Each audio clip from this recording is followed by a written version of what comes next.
Bu mebelni birinchi marta ko'rgan odam mebelni Turkiyanikimikin yoki Italiyanikimikin deb o'ylashi mumkin, lekin ushbu mebelimiz O'zbekistonda ishlab chiqarilgan.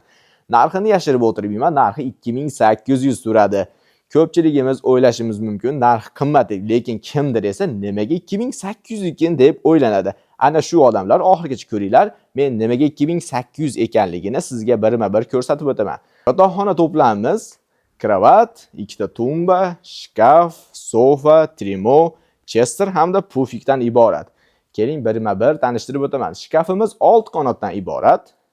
Zo'r tarafi o'rtadagi 4 qanotli bo'lagini bir joyga, 2 qanotini esa boshqa joyga qo'yib ishlatsangiz bo'ladi. Bu nimaga zo'r? Domlarda hozir shunaqangi muammo bo'lyapti, joylashtiruvda.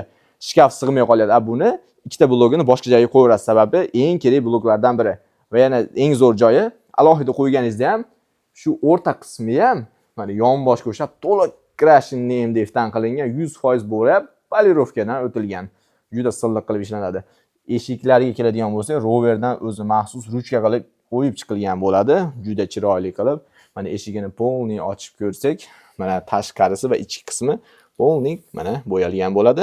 Juda chiroyli polirovkadan ham o'tilgan. Ichki holati bo'lishiga qaramasdan mexanizmimiz polniy mebelda har bitta mexanizmi Germaniyani Hettig brendining mexanizmlari qo'yilgan. Juda yumshoq yopilish uchun xizmat qiladi.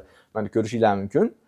Juda yumshoq yopiladi va ko'p mexanizmlarda shunaqa bo'ladi.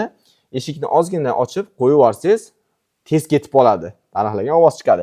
Bunda ozgina ochasizmi, oxirigacha ochasizmi, ketaveradi. Juda sifatli mexanizmlar.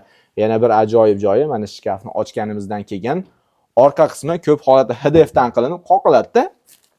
U ozgina uzunroq narsa qo'yib itaradigan bo'lsangiz, shkafning orqasi chiqib ketib qoladi va uni qayta qoqish uchun polniy mebel yotkizilib, ichidagi narsalar chiqarilib, qo'shqatdan qoqiladi.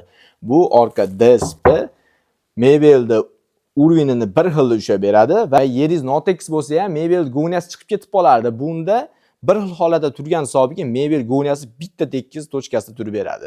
Mebelimizni kravatiga keladigan bo'lsak, kravatimizni ko'ryapsizlar, juda katta qilib ishlangan va aytganimdek, bu ham katta holat, ham ixcham holatda qo'ysangiz ham bo'laveradi. Mana bu ikkita tarafdagi alohida blogini alohida qotirmasdan o'zini qo'ysangiz ham bo'ladi va bosh taraf shunaqangi yumshoq qilib porolonda ishlangan. Ko'pchilik shu joyini oson bo'lsin deb po'kaydan ishlab qo'yapti. Forma berish oson bo'lgani uchun, lekin po'kay ozgina bosim berilsa ichkariga kirib qaytib chiqmay qoladi. Bu porolondan maxsus stanokda shunaqangi forma berib kesiladi. Materiallari ham juda qalin, sifatli qilib ishlangan. Kravatimizning matrasi 2 yonga 180 o'lchamda bo'ladi va podyomli mexanizmli. Mana juda yengil ishlanadi. Misol ayollarimizni o'zlari ham bemalol ko'tarib ishlatsa bo'laveradi. Mana pol qismini ko'rsanglar, shunaqangi maxsus reshotkali qilib ishlangan. Bu nimaga beradi? Bu premium segment mebellarga qo'yiladi va agar matras anatomik yoki ortopedik bo'lsa, o'zini xususiyatini yo'qotmaslik uchun aynan shunday moslama qo'yiladi.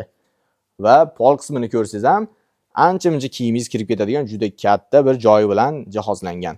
Bemalol ayollar ko'tarib tushirishi ham mumkin, lekin baribir eslatma qilib o'tamiz.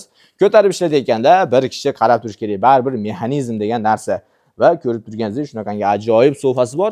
Sofasini ham mana ochib ko'rsangiz, ichi shuncha joy bor, qaranglar. Polniy laminatdan ishlangan, yonlari, taglarigacha pokiza turadi. Chang degan narsa umuman kirmaydi.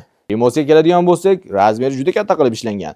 Fasad qismlari va ustlari butunlay Italiya lak va kraskalar yordamida bo'yalgan. Mexanizmlari esa polniy aytganimdek Germaniyaning Hettig mexanizmlari ishlashlarini qaranglar buni.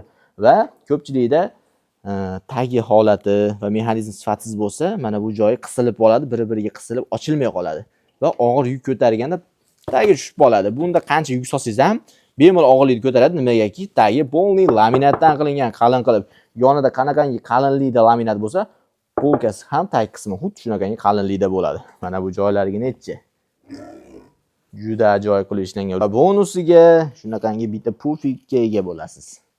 Mebelimiz sizga yoqqan bo'lsa, like qo'yib, podpisatsiya knopkasini bosishni unutmang. Mebel haqida to'liqroq ma'lumot olish uchun 90lik kodi bilan 169 0001 raqamiga qo'ng'iroq qiling. O'zim sizga batafsil ma'lumotlarni yuboraman.